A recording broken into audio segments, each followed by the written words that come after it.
dan kemudian sudah diserahkan tahap 2. Apakah tahap 2-nya sudah diserahkan kepada jaksa? Mungkin teman-teman media sudah.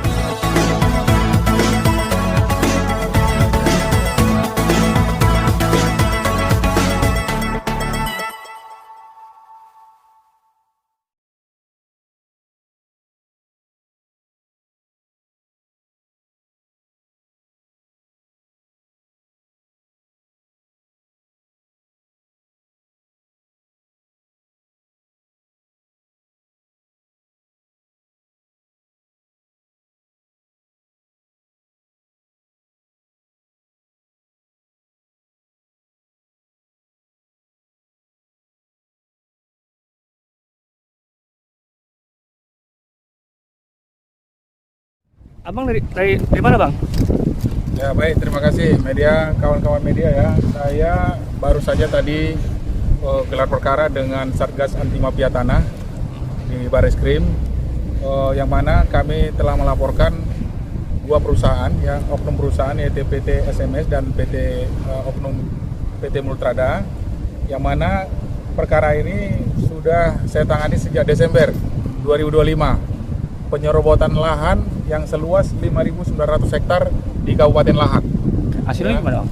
Di Kabupaten Lahat, Sumatera Selatan. Nah, jadi saya sebagai kuasa hukum masyarakat di sana, kita sudah melaporkan ya tadi gelar perkara, dan kita nanti minta kepada penyidik Satgas Anti Mafia Tanah Bareskrim untuk memanggil perusahaan ya, yang mana perusahaan ini grup Sinarmas ya, oknumnya PT SMS.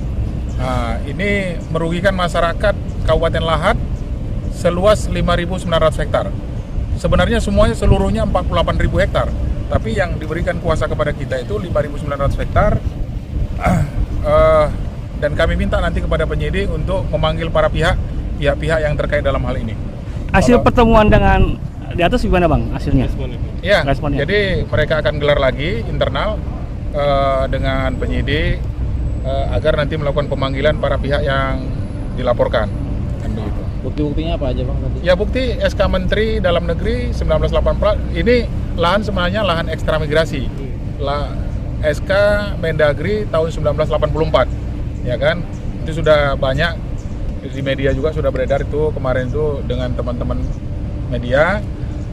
Kemudian perusahaan tersebut menggunakan HGU, yang HGU-nya bukan di situ tapi di tempat lain. Dan itu HGU sudah mati tahun 2023, makanya kami laporkan ke Satgas Anti Mafia Tanah. Jadi mudah-mudahan nanti penyidik memanggil para pihak itu dan membongkar ya anti mafia tanah yang ada di Bareskrim. Itu barangkali. Itu pemanggilan sendiri kapan pak? Ya, tadi secepatnya. Mereka janji akan sekitar 2 minggu akan dipanggil semuanya pihak-pihak yang dirugikan. Barangkali. Baru laporan pertama ke Mabes ya bang? Iya, laporannya kan kemarin. Udah ada 1 bulan kita lapor, baru ini kita dilakukan pemanggilan. Nanti pihak-pihak yang terkait yang merugikan masyarakat akan dilakukan pemanggilan berikutnya. Lanjut, bang. Ya. Terkait dengan berita bahwa Roy Suryo itu hari ini ditangkap, diambil paksa oleh polres sendiri. Seperti apa bang? Tanggapan abang sebagai hukum? Ya, saya pikir saya sebagai praktisi hukum ya. Iskandar Halimunte. Selama ini kan kita melihat kegaduhan yang dilakukan oleh yang sekarang menjadi tersangka. Kita sebenarnya miris juga melihat perkara ini ya. Kenapa? Harusnya kan ini tidak terjadi.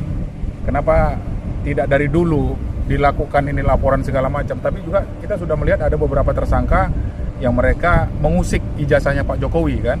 Tapi sekarang dilakukan lagi terus berulang-ulang. Tapi saya ini heran, makanya sebenarnya saya malas mengikuti itu. Tapi saya harus bicara, ya kan? Masyarakat atau negara kita ini lagi keadaan sulit.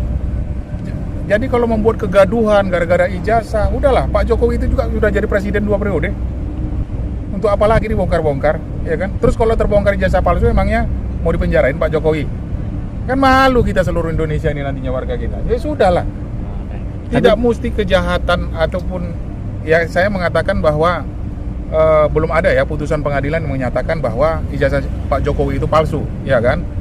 Tapi nyatanya bahwa kita tahu sudah 2 periode jadi presiden, bahkan dulu pernah jadi wali kota, ya bukan di kampung saya ya, sudah menjadi gubernur di kampung kita, ya kan, Jakarta, dan sudah menjadi presiden 2 kali, ya kan? Ya semoga proses ini terus berlanjut, ya kemarin abang kita Egy Sujana, senior saya, sudah RJ udah bagus lah, ya kan. Iya, iya. Kemudian Rismon, ya kan, Iya. sudah RJ juga. Saya dapat informasi bahwa data bahwa untuk melaporkan ijazah Jokowi itu adalah data dari Rismon yang digunakan oleh Roy Suryo dan Dr. Tipa, begitu kan. Nah, saya pikir janganlah sampai terjadi lagi yang sudah berlalu, tapi nggak tahu ya kalau ranah politik untuk menghancurkan seseorang, mungkin ini karena ini bapaknya Jokowi, anaknya wakil presiden yaitu Gibran, untuk merusak nama Gibran, ya saya nggak tahu. Artinya jangan sampai terjadi itulah bongkar-membongkar. Kalau saya pikir ya penyidik udah bagus melakukan penahanan, tapi kalau undang-undang ITE-nya itu sebenarnya tidak dilakukan penahanan karena itu kan undang-undang ITE itu kan ringan ya. Artinya mungkin ditangkap untuk diserahkan tahap 2-nya, P21 tahap 2 ke jaksa, nanti jaksa yang akan mempertimbangkan apakah itu ditangguhkan atau ditahan untuk dilakukan persidangan berikutnya untuk dibuktikan bahwa pencemaran nama baiknya melalui undang-undang ITE itu terbukti misalnya di pengadilan, barangkali itu. Berarti bisa dibilang ini adalah babak akhir dari Roy CS yang untuk ijazah. Oh tidak, babak akhir kan ada persidangan lagi. Nanti dibuktikan oleh jaksa penuntut umum di persidangan apakah memang terbukti mereka melakukan pencemaran nama baik Pak Jokowi, apakah tidak terbukti, ya kan? Nah makanya nanti jaksa harus membuktikan dari unsur pidana yang dilakukan oleh pihak Roy Suryo CS. Itu barangkali. Ini bukannya terlalu lama kepolisian melakukan penangkapan dari pertama awal yang sudah ketahuan bahwa itu bohong bahwa itu emang aslinya Pak Jokowi. Kenapa baru sekarang Polda menangkapnya, Bang? Menurut Abang seperti apa, Bang? Ya mungkin mereka ya penyidik ya kan mengumpulkan alat bukti ya. Kita tahu bahwa tidak semua orang kadang dipanggil penyidik ini hadir ya. Kemudian tidak mudah juga mencari bukti bahwa ini kan kasus kalau memang itu diduga palsu kan ijazahnya udah cukup lama.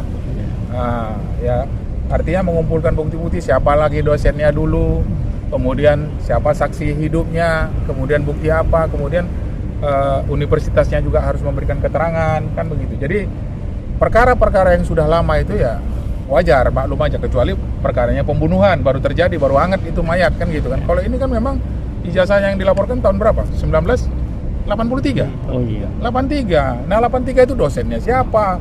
TU-nya siapa? Ketua UGM-nya siapa dulu pimpinannya di sana? Ya itu harus diperiksa semua. Jadi wajar saja sebenarnya menurut saya tidak lama. Tapi pengumpulan bukti-bukti di penyidikan itu ya seperti ini. Jadi artinya mungkin ya salah satu dalam tanda kutip intimidasi juga ya kan. Oh ini kok cepat, ini kok lambat kan begitu. Tapi artinya itu serahkan kepada penyidik. Sekarang toh sudah P21 dan kemudian sudah diserahkan tahap 2. Apakah tahap 2-nya sudah diserahkan kepada jaksa? Mungkin teman-teman media sudah lebih tahu. Itu barangkali. Terkait yang penjemputan, ya bisa dibilang penjemputan paksa. Ya. Jangan dijalan dong. Gimana itu? Menurut Abang, itu emang kewenangan dari pihak penyidik, belum kewenangan dari pihak kejaksaan atau gimana? Saya tidak melihat ya tentang masalah penjemputan paksa. Tapi kalau sudah tersangka, kalau misalnya 2 kali panggilan tidak hadir, ya tentu harus dijemput paksa. Nah itu kan di dalam pasal KUHP itu ada namanya dihadirkan untuk menjadi kehadapan penyidik. Jadi dijemput, bukan ditangkap paksa ya, dijemput untuk dihadirkan kepada penyidik untuk dilakukan pemeriksaan. Itu dalam KUHP itu ada. Cuman kadang-kadang masyarakat mengatakan, wah ditangkap, dijemput paksa, enggak. Jadi itu dijemput untuk dihadirkan kepada penyidik. Itu bahasa hukumnya. Mungkin karena tidak pernah hadir dalam pemanggilan yang kedua kali, Bang. Akhirnya dipanggil paksa untuk ke. Ya itu makanya saya katakan 2 kali panggilan tidak hadir kepada penyidik, maka penyidik berhak ya berwenang untuk melakukan penjemputan kepada tersangka untuk dihadirkan kepada penyidik. Itu dia, Pak. Siap. Coba.